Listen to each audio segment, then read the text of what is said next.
প্রত্যেক ভোট কেন্দ্রে CCTV camera, সেনাবাহিনী মোতায়েন, এগুলো নিশ্চিত না করলে স্থানীয় নির্বাচন নিরপেক্ষ হওয়া নিয়ে আমরা অনেকটা সন্দেহ করি।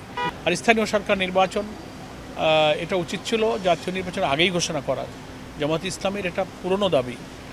তো আমরা খুবই শঙ্কিত এবং কি বলবো, দ্বিধান্বিত যে এই সরকারের অধীনে যেখানে সর্বত্র দলীয়করণ, সরকারি পদে স্বায়ত্তশাসিত, আধা সরকারি সব জায়গাতে দলীয় লোক বসাইতেছে। আপনি দেখবেন বিএনপি যে 31 দফা ঘোষণা করা হচ্ছে তার 9ম দফায় আছে সংকীর্ণ দলীয়করণের ঊর্ধ্বে উঠে সরকারি বিধিবদ্ধ স্বায়ত্তশাসিত সমস্ত জায়গায় নিয়োগের ব্যাপারে তারা একটা সুন্দর প্রশাসনিক ব্যবস্থা গড়ে তুলবে, এটা তারা ওয়াদা করেছে। এখন স্থানীয় সরকার নির্বাচনে ওনারা কতগুলো সিদ্ধান্ত নিতে যাচ্ছেন, তার মধ্যে একটা বড় হলো এমপিওভুক্ত শিক্ষকরা নির্বাচনে অংশ নিতে পারবে না।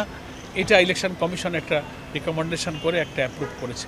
আমরা সাক্ষাৎ করেছি, ওনারা বলেছেন যে আমরা অ্যাপ্রুভ করেছি কিন্তু এটা আমরা এখনও মন্ত্রণালয়ে পাঠাইনি, কিন্তু আমরা এটা বাতিল করতে বলেছি। এটা একটা ষড়যন্ত্র। দ্বিতীয় হচ্ছে যে এইভাবে দলীয়করণ যদি একেবারে তৃণমূলে চলতে থাকে তো জাতীয় নির্বাচনে তো ইলেকশন ইঞ্জিনিয়ারিং, রেজাল্ট ম্যানিপুলেশনের অভিযোগ আমরা করেছি, তার প্রমাণও সরকার মধ্যে গুপ্ত থাকা অন্তর্বর্তীকালীন সরকার উপদেষ্টারা এসে সাক্ষী দিয়েছেন।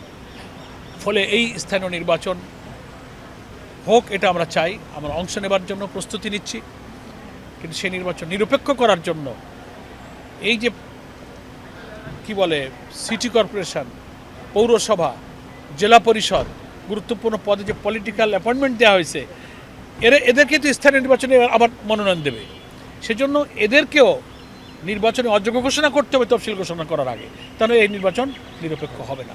এখন যাদেরকে মেয়র জায়গা দিয়ে দেওয়া হয়েছে, বিভিন্ন জেলা পরিষদে দিয়ে দেওয়া হয়েছে, এরাই কিন্তু আলটিমেটলি আবার লোকাল গভর্নমেন্ট ইলেকশনে প্রার্থী হবে। এগুলো আমরা নির্বাচন কমিশনে গিয়েছি, প্রধান কমিশনারকে আমরা বলে এসেছি এদেরকে নির্বাচন অযোগ্য করতে হবে। এমপিভুক্ত নির্বাচনে টিচারদেরকে নির্বাচনে অযোগ্য করার যে রিকমেন্ডেশন আপনারা করছেন এটাও আপনাদেরকে বাতিল করতে হবে। নির্বাচন সুষ্ঠু নিরপেক্ষ করতে হবে। প্রত্যেক ভোট কেন্দ্রে সিসিটিভি ক্যামেরা, সেনাবাহিনী মোতায়েন, এগুলো নিশ্চিত না করলে স্থানীয় নির্বাচন নিরপেক্ষ হওয়া নিয়ে আমরা অনেকটা সন্দেহ করি।